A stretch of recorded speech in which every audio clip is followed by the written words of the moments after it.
صلی اللہ علیہ حبیبہ محمد وآلہ وسلم۔ سعادت الدارین میں ہے کہ شیخ ابوالقاسم مرید علیہ رحمہ فرماتے ہیں، میں نے دو بزرگان دین، ایک شیخ ابو عمران البروئی اور ایک شیخ ابو علی خراز علیہ الرحمہ کو اپنے پاس کھانے کی دعوت کی۔ دونوں بزرگان دین تشریف لائے۔ اس دوران میرے والد گرامی شدید ناک زکام کے دائمی مرض میں مبتلا تھے، ناک بالکل بند تھا۔ تو اللہ کی شان کے دونوں بزرگان دین آپس میں گفتگو کرنے لگے۔ شیخ ابو عمران البروی نے شیخ ابو علی خراز سے کہا کہ درود سلام پڑھا کرتے ہیں، ان کا کیا اثر ہوا ہے؟ اس نے کہا حضور نیکی میں اضافہ ہوا ہے۔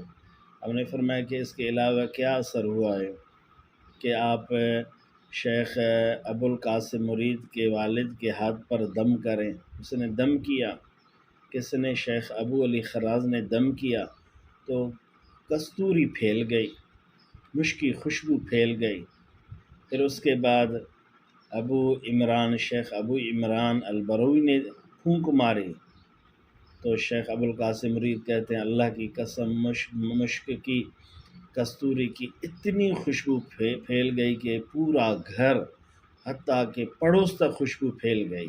میں نے فوراً عرض کیا حضور میرے والد گرامی کا جو ناک ہے بند ہے، زکام کی حالت میں ہے، تکلیف میں مبتلا ہیں، ان کو صحت عافیت دیں۔